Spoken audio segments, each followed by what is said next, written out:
Bismillah walhamdulillah wa salatu wassalam ala rasulillah wa ala alihi wa sahbihi wa lah, amma ba'd. Assalamu alaikum wa rahmatullahi ta'ala wa barakatuh. How's everybody doing? Alhamdulillah. So, last week we covered the first ayah, ba'd a'udhu billahi min ash-shaytanir rajim, bismillahir rahmanir rahim, waylun lil mutaffifin. Woe or destruction upon, or the worst of calamities to what? Those who are skimmers, or people who you could say do skimming off the top, or shortchanging. And it seems as if, subhanAllah, somebody might look at this and see that there's such a terrible punishment for the one who is scamming. What about the thief, right? Because a scam, right, is just like you're making a sale and then you're just taking a few extra dollars, let's say, and the guy doesn't notice. Or you're just shortchanging him just a little bit, right? And the person might not notice. But the question is, well, then what about the thief? Shouldn't he deserve such a bigger threat? And the answer is, well, yes, obviously, the one who steals something outright is obviously going to get a terrible punishment, and it's something that's very clearly considered a major sin. That being said, though, it could be possible that perhaps Allah subhanahu wa ta'ala is giving such a huge threat for scamming and skimming and so forth, because blatant theft will be punished pretty quickly. In the sense that society can't go on if everybody's taking wholesale gigantic, possessions from everybody else. It might happen once or twice, but the fact of the matter is, eventually human beings are going to have to organize themselves in such a way where they're going to have to clamp down and say, listen, we can't keep this up. I had this property and somebody stole this, took that, this, that, and the other, and they're going to say, enough is enough. We have to just stop this.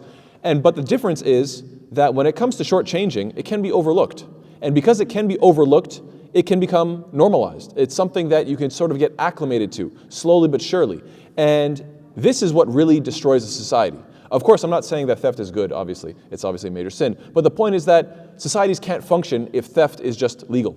They're going to have to organize themselves and change themselves, because obviously if I could take what you have, then you're going to come back and take it from me, and he's going to take it from me. Eventually we're going to pull out our guns and everyone, it's going to turn into a mess really fast. So somebody's going to have to get involved and say, no, this can't go on. But can I shortchange you? Yeah.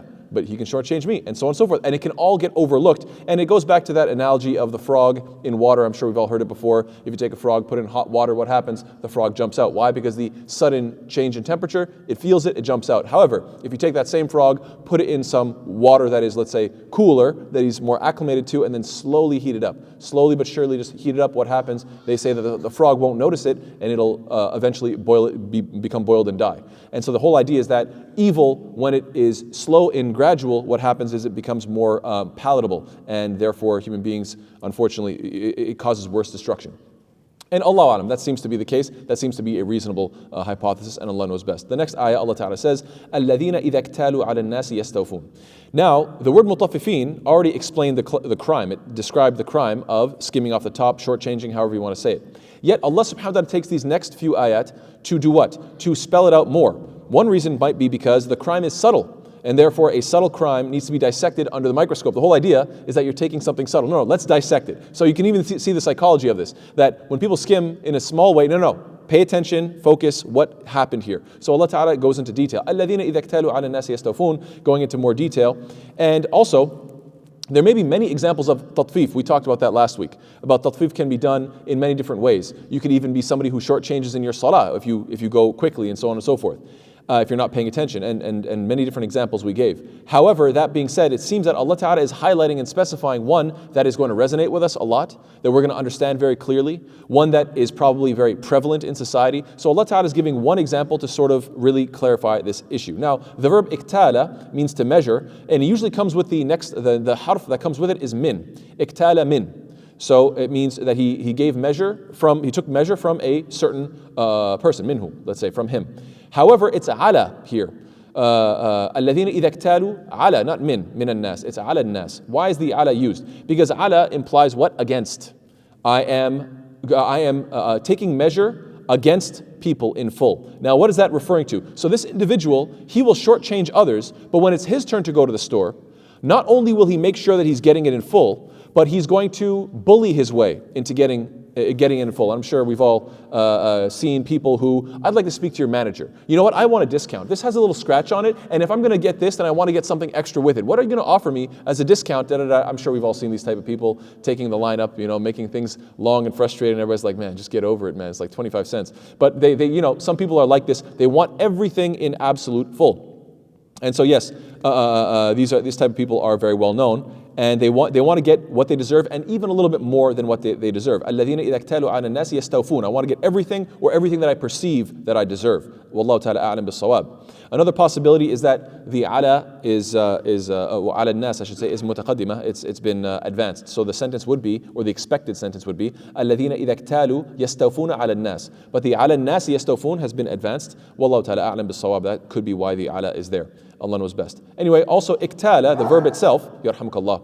The verb iktala means to be weighed for, as opposed to kala yakilu, which means to weigh for somebody else. So this is describing the two circumstances. One time I'm buying from you, and another time I'm selling to you. So Allah Ta'ala is talking about both angles.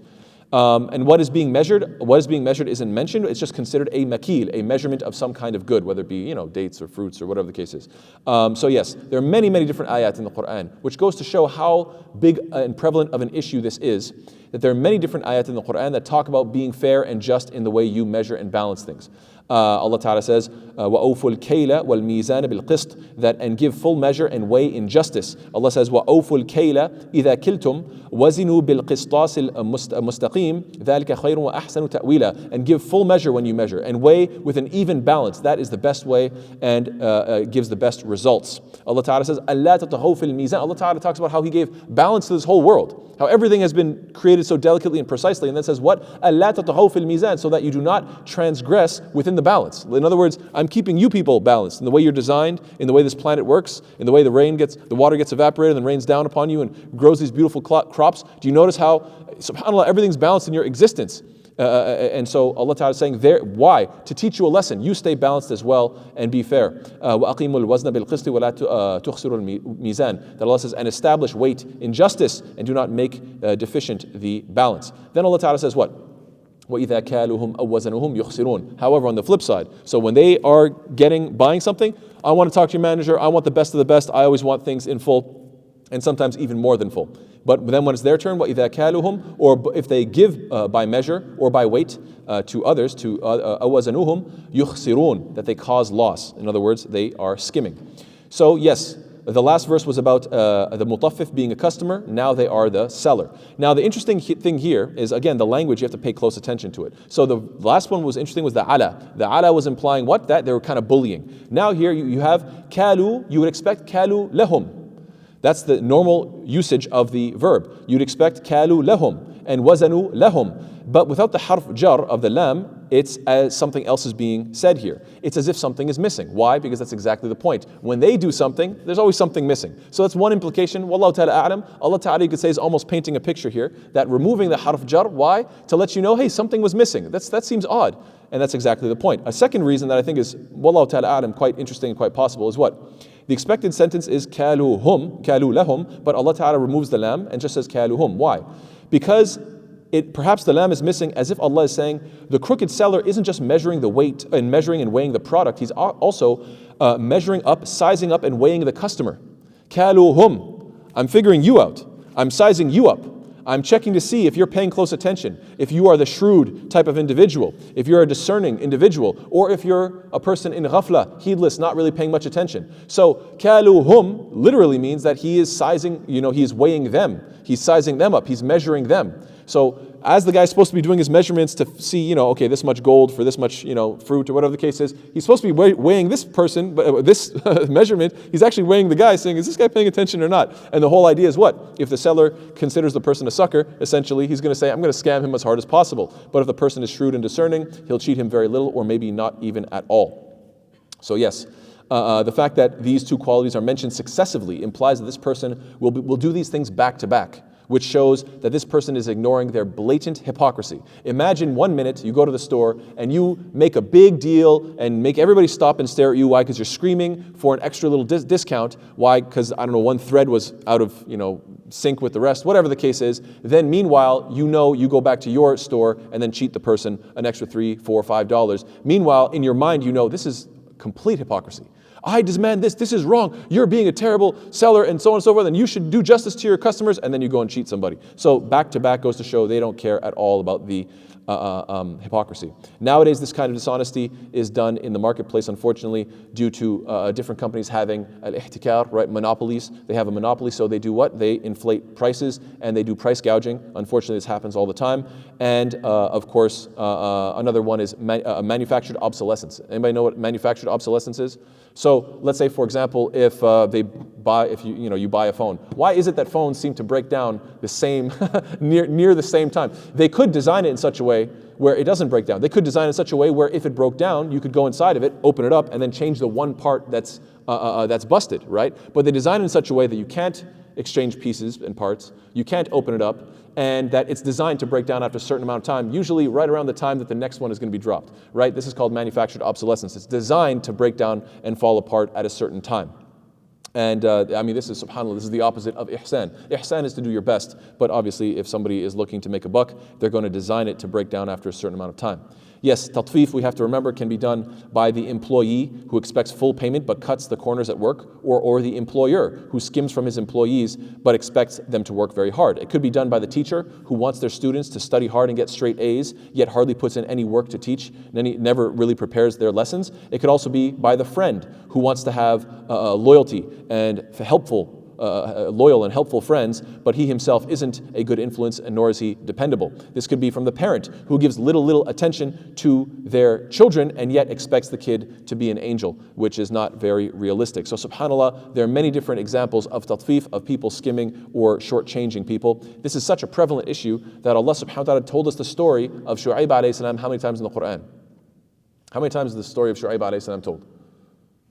4 times. 4 times in Surah A'raf, once in Surah Hud, once in Surah Shu'ara, and once in Surah Ankabut. 4 times you find that the story of Shu'aib alayhi salam is described. And obviously we know that Shu'aib alayhi salam, his people were scam artists, right? That's what they were doing, and Allah Ta'ala sent him to warn them that, look, you guys are going to get destroyed. And of course they were destroyed.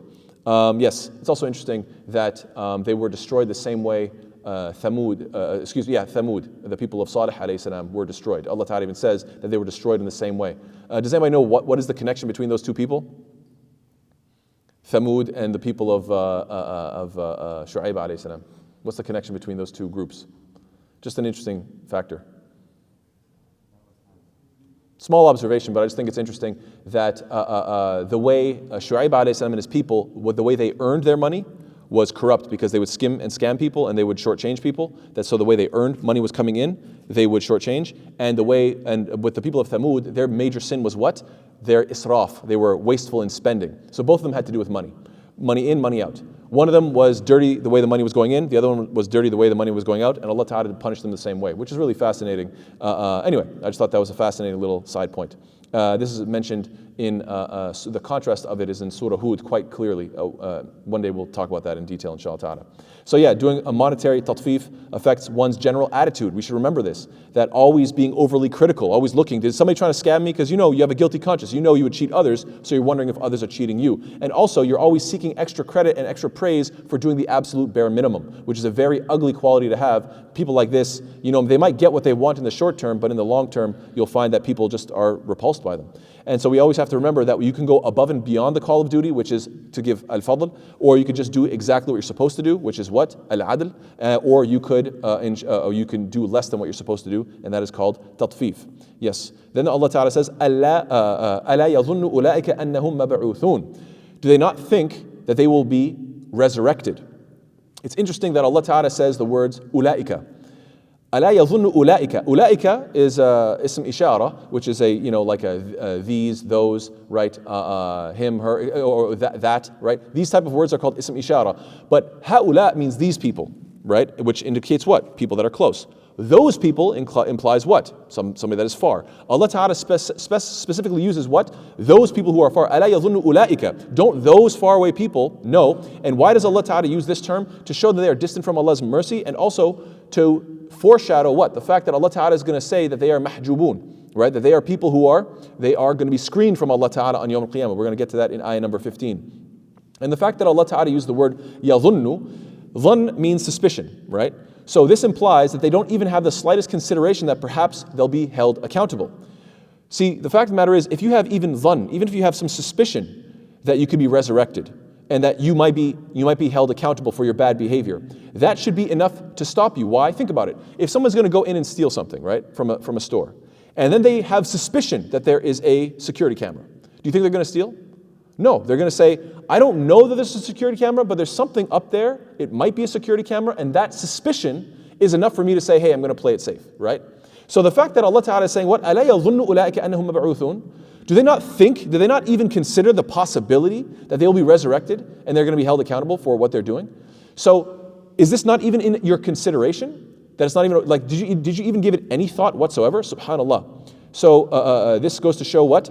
That these people are really far away from even considering the reality that maybe I'm here for a test, maybe Allah is my creator, maybe I'll be resurrected. And subhanAllah, if this is the case when it comes to the disbeliever, then you have to ask yourself, when it comes to the mu'min, to the believer, who says he has yaqeen and certainty that he is going to be resurrected, should he be anywhere near tatfif? Absolutely not. How sad is it that the Muslim world, the world, the groups of people that are calling themselves Muslims, that we have certainty, we are convinced, we believe that Allah Ta'ala will bring us back. Why is it so the case that subhanAllah, these people you find tatfif is prevalent amongst them? May Allah Ta'ala protect us. And then Allah says, لِيَوْمٍ عَظِيمٍ, for a tremendous day. Don't they know that they will be مَبْعُوثُونَ, that they'll be resurrected? لِيَوْمٍ عَظِيمٍ, for a tremendous, for a huge, for a grand day. So Allah Ta'ala calls this day azim, great. Why? In different places. Allah says, Ya ayyuhan nasu ttaqu rabbakum inna zalzalat as-sa'ati shay'un azim. O mankind, fear your Lord. Indeed, the convulsions of the final hour are going to be a terrible thing. So how is this day great? This is the final ayah that I'll end with, inshallah ta'ala. How is this day great? Well, in terms of its length, Allah Ta'ala says, تَعْرُجُ الْمَلَائِكَةُ وَالْرُوحُ إِلَيْهِ فِي يَوْمٍ كَانَ مِقْدَارُهُ 50,000 سَنَةً. That the angels and the ruh, the spirit, will ascend to him, to Allah Ta'ala, during a day the extent of which is 50,000 years. So why is it a great day? Because it's so long. In terms of fear, وَأَنذِرْهُمْ يَوْمَ الْآزِفَةِ إِذِ الْقُلُوبُ لَدَى الْحَنَاجِرِ كَاظِمِينَ. That warned them, O Muhammad ﷺ, of a day that is approaching when the hearts are at the throats. I'm sure we've all felt that feeling when you're so nervous, you feel like your heartbeat is pumping, you can't even swallow properly because you feel the pressure in your throat because you're so nervous about something. Allah Ta'ala is saying it won't go down. You'll feel like your heart is in your throat and you can't get it to go down. So this is a day that is great in terms of what? In terms of its length. It is great in terms of how much fear, how much justice there will be. فَمَنْ يَعْمَلْ مِثْقَالَ ذَرَّةٍ خَيْرًا يَرَهُ وَمَنْ يَعْمَلْ مِثْقَالَ ذَرَّةٍ شَرًّا يَرَهُ. It'll be a great day in terms of justice, an atom's weight of good and an atom's weight of evil. You're going to see it. And in terms of all the events that will happen, the sun will be of such close proximity to the people on Yawm al-Qiyamah. The book of deeds will be given. The deeds will be weighed. Crossing over the bridge of Sirat and drinking from Al-Kawthar. These are all things that people will be experiencing on that day. And so yes, it is indeed a great day, and inshallah ta'ala we'll continue next week with the more descriptions about that day, يَوْمَ يَقُومُ النَّاسُ لِرَبِّ الْعَالَمِينَ, about standing before our Lord and Allah Ta'ala's descriptions about them. This next section is kind of rough, so just buckle in for the next week, maybe, I think just week, inshallah ta'ala. We're going to go over these difficult ayat, but then inshallah, I shouldn't say difficult, in the sense that they are, warnings, and they're, quite, it's sad. It's a downer. You go home and you feel like, man, that's really scary stuff. It makes you kind of sad. But the good thing is, alhamdulillah, you always find that there is this balancing act, bishara and nadara, that Allah Ta'ala always balances between hope and fear, al-khawf wal-raja. So inshallah Ta'ala, after that we will be able to go to the ayat that talk about the believers. May Allah Ta'ala make us from amongst them. May Allah Ta'ala make us of those who fear His punishment. May Allah Ta'ala make us of those who never do tatfif and cheat people and steal from people and shortchange people or scam others. May Allah Ta'ala make us of those who are honest. Ameen ya Rabbil Alameen. Jazakallahu khair. Wassalamu alaikum wa rahmatullahi ta'ala wa barakatuh.